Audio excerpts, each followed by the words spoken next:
Hello student, welcome back. उम्मीद करता हूँ यहाँ पे सब लोग ठीक हो गए। आज का जो लेक्चर्स होगा जो होगा 4 मार्क्स के लिए, 4 मार्क के क्वेश्चंस के लिए पास ईयर के 3 क्वेश्चंस लेके आया हूँ मैं। पास ईयर पूछा गया है, पेपर्स में से ही निकाला है मैंने क्वेश्चंस। और बिफोर स्टार्ट द लेक्चर्स एक इम्पॉर्टेंट चीज़ जो है जो तुम लोग को मैं बताना चाहता हूँ, ये वाली बुक, ये वाली ओसवाल पब्लिशर्स की बुक ज़रूर रेफ़र करना, क्योंकि कहाँ ना कहाँ ये आपको एक ही प्लेस पे, एक ही प्लेटफॉर्म पे लास्ट ईयर के पेपर के साथ साथ आंसर्स देता है। तो आपको दूसरी जगह देखने की ज़रूरत नहीं है, क्वेश्चन अलग से बुक्स में से पढ़ो, उससे जो एक ही चीज़ से, एक ही बुक में से आप क्या कर सकते हो, रेफ़र कर सकते हो। चाहे तो आप उनकी वेबसाइट से भी बाय कर सकते हो, अमेज़न से भी बाय कर सकते हो, और डिस्क्रिप्शन में मैंने पूरा डिटेल डाल दिया है, वहाँ से भी आप क्या कर सकते हो, रिफ़र करके बाय कर सकते हो। ज़रूर बाय करना, एक एडवांटेज है, एक्स्ट्रा मार्क्स स्कोर करना है तो प्लीज़ रिफ़र करना बुक्स को।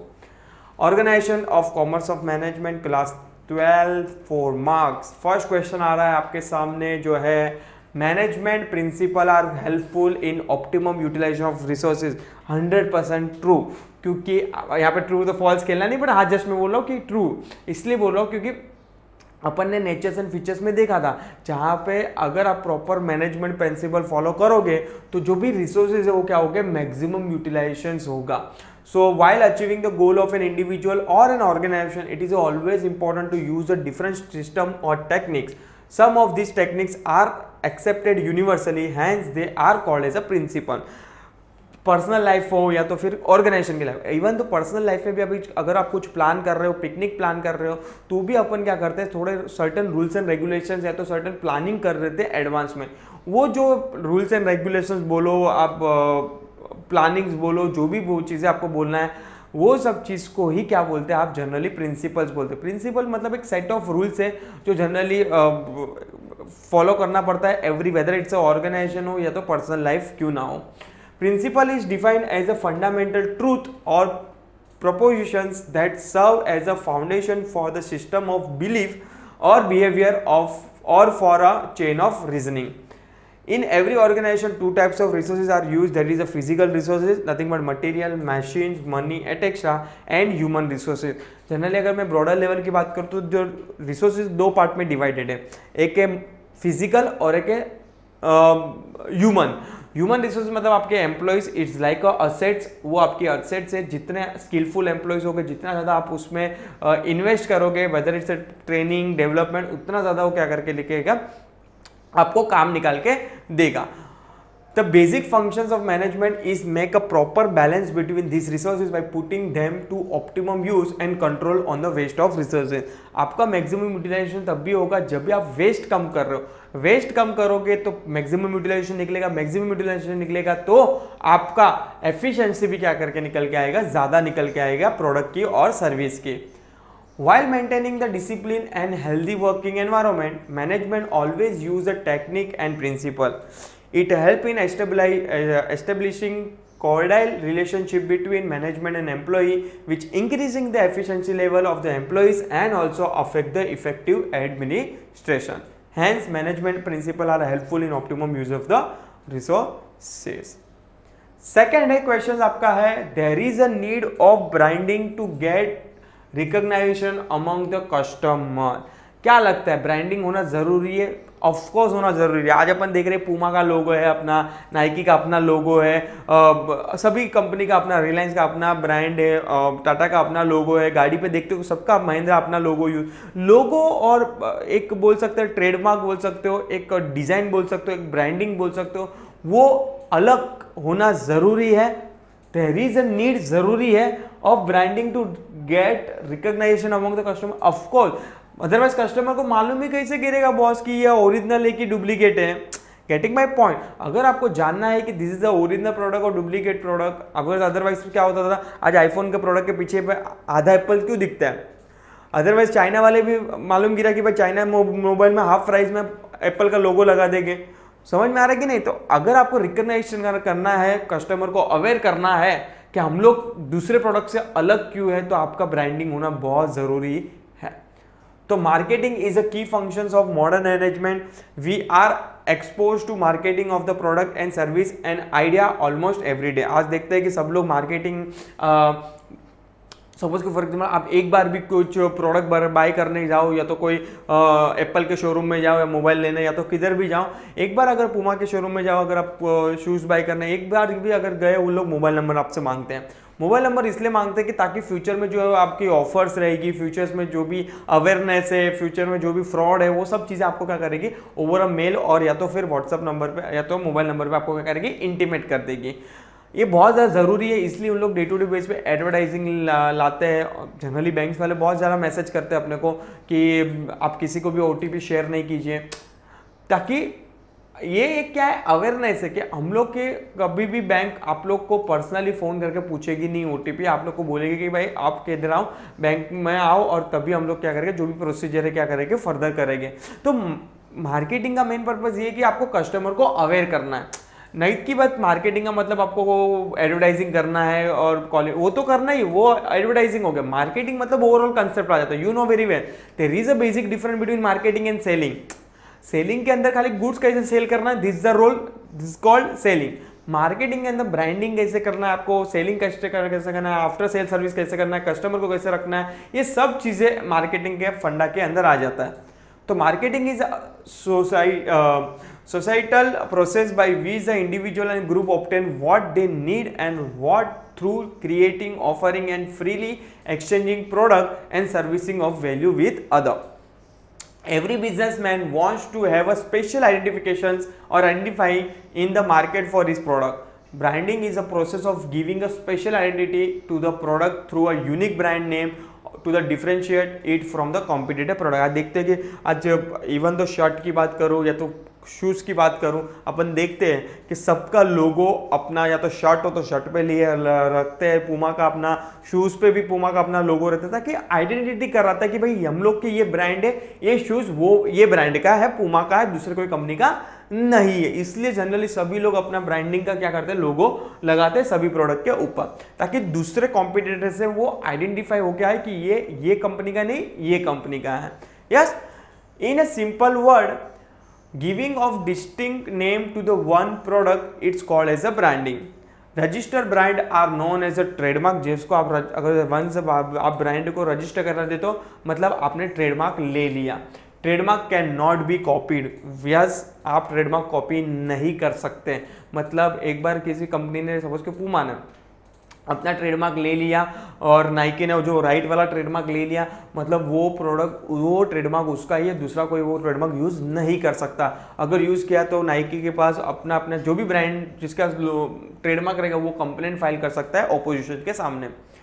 Branding helps to get a recognition among the consumer. It can help to get new business and increasing brand awareness in the market. Hence, there is a need of branding to get recognition among the customer.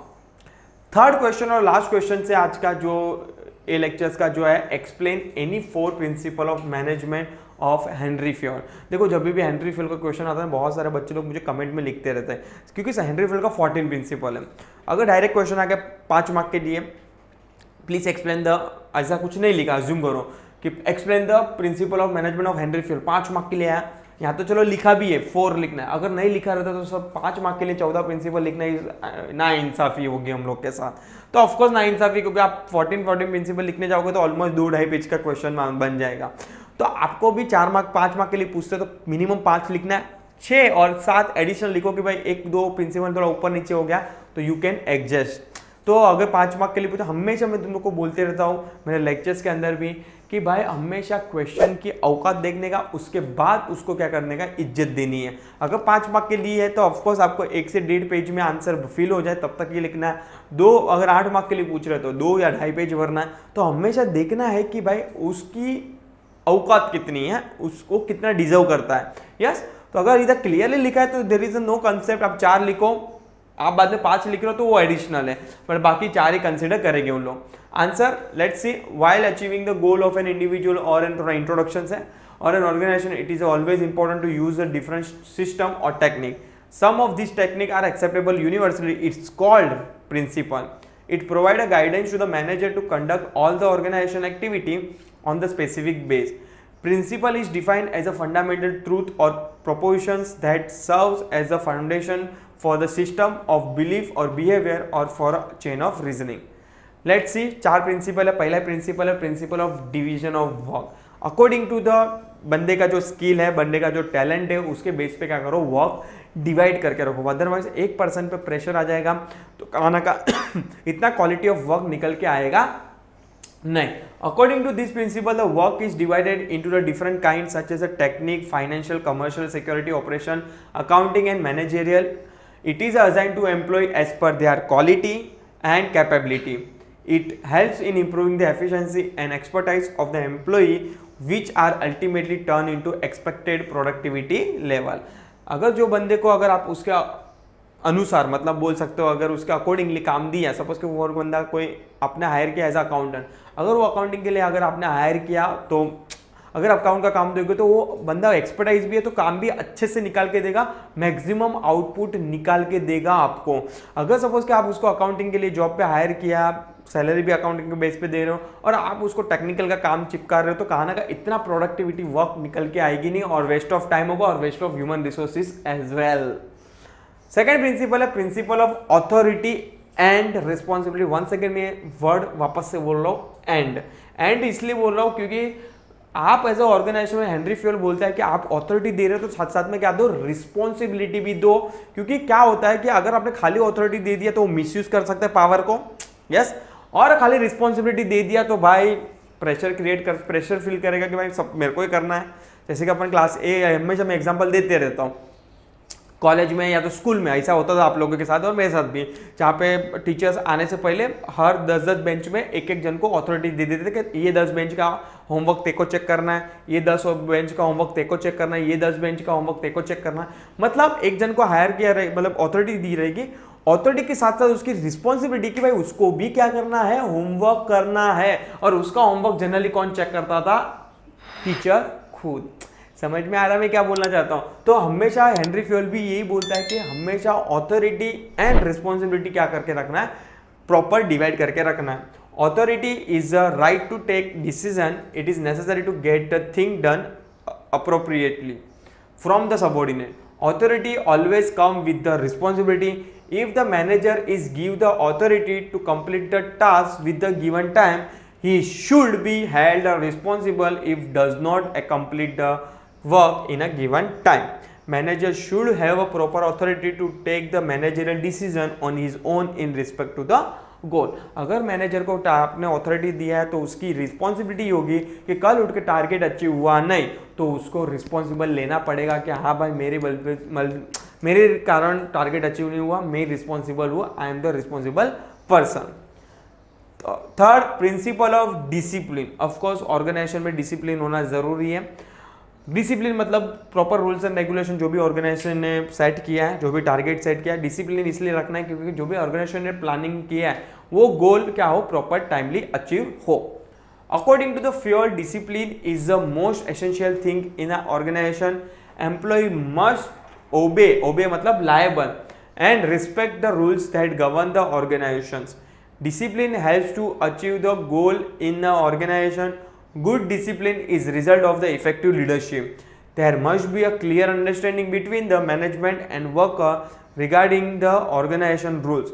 Basic discipline should be observed at all level of management. मतलब सभी को, whether its top management हो, middle level management हो या lower level management, सभी को ये principal applicable होता है. ऐसा नहीं कि आप प्रिंसिपल हो टॉप लेवल पोजीशन में तो आप रूल्स एंड रेगुलेशन क्यों फॉलो करोगे, मैं 12 बजे आऊँगा, मैं 1 बजे आऊँगा, 4 बजे चले जाऊँगा, ऐसा चलेगा नहीं. बहुत ऑर्गेनाइजेशन में जो रूल्स एंड रेगुलेशन बनता है वो सभी के लिए क्या होता है, एक सरीका होता है और सबके लिए एप्लीकेबल होता है, वेदर आप लोअर लेवल मैनेजमेंट में हो कि टॉप लेवल मैनेजमेंट में क्यों ना हो. और I think so this is the last principal of unity of command. ये प्रिंसिपल प्योरली बोलता है कि एक ही रिलेशन रखना, मतलब एक सबऑर्डिनेट एक सुपीरियर, मतलब एक सबऑर्डिनेट और एक सीनियर, मतलब एक सीनियर एक जूनियर का क्या करना है, आपको रिलेशन बना के रखना है. अगर सपोज कि फॉर एग्जांपल एक ही जूनियर है बेचारा, वो 10 सीनियर को जवाब देगा, 10 सीनियर अगर एक जूनियर को काम देगा तो जूनियर कंफ्यूज हो जाएगा कि मुझे किसको रिपोर्ट करना है. Getting my point. तो हमेशा हेनरी फ्यूल बोलता है कि हमेशा एक सीनियर एक जूनियर का क्या करो, आप रिलेशन रखो। तो principle of unity of command का मतलब each member of the organisation should receive order from the only one superior, मतलब ऐसा रखो कि एक ही सीनियर अपना एक जूनियर को क्या करे, order they. This principle help in managing the conflict and solving the dispute among the people in an organization. It also help in avoiding confusion. If the employee receive the command from the more than one authority, assume करो कि उसके 3 senior है, 3 से order आता है, तो he will get confused and will not be able to take a decision about whose order should be forward, मतलब वो कंफ्यूज हो जाएगा। भाई 3 सीनियर है मेरे, तीनों सीनियर बोलते हैं मुझे अभी काम करके दे, तो कंफ्यूज हो जाएगा बेचारा जूनियर कि मुझे किसका काम पहले करना है। Yes, this is a wrong approach, this is a wrong approach, 100% wrong approach है। For this organizational hierarchy should be well defined, each employ should know his immediate superior and should receive the order from him only. हमेशा आपके senior junior को बता देना कि ये तेरा senior है, ये तेरा जूनियर है, देखो इसको रिपोर्टिंग करना है, तेरे को जो भी काम करेगा इसका ही करना है, ताकि क्या होगा, प्रॉपर क्लैरिटी होगा, कोई कंफ्यूजन नहीं होगा, कोई डबल वर्क नहीं होगा, डुप्लीकेशन ऑफ वर्क नहीं होगा, और प्रॉपर क्या होगा, ऑर्गेनाइजेशन के अंदर क्या हो जाएगा, काम हो जाएगा। और यहाँ पे क्या हो जाता है, थैंक यू सो मच। उम्मीद करता हूँ, देखो अगर आपको ये सब चीज़ें उसी के सब डिटेल वीडियोस देखने हैं ना, मेरी प्लेलिस्ट में जाओ, डिटेल वीडियोस विद ऑब्जेक्टिव्स मैंने पढ़ा है। आपकी कॉलेज में भी इतना डिटेल में नहीं पढ़ा है, मैंने एक एक लाइन आपकी बुक्स की जो है वो क्या किया है, डिस्कस की है। तो आपको डिटेल वीडियोस भी मिल जाएगा। और डोंट वरी, नेक्स्ट मंथ से अपन लाइव आएंगे, वहाँ पे भी अपन थोड़ा बहुत सब चीज़ें क्या करेंगे, रिविजन फॉर्म में क्या करेंगे, एवरी डे कुछ ना कुछ क्या करेंगे, डिस्कस करेंगे। तो मिलते हैं next time. Till time please channel के लिए अपडेट रहिए, और जाते जाते प्लीज़ चैनल को सब्सक्राइब करना भूलना नहीं है, और शेयर कर दीजिए अपने सभी फ्रेंड सर्कल के अंदर जो 12th स्टैंडर्ड में है। ठीक है, थैंक यू सो मच।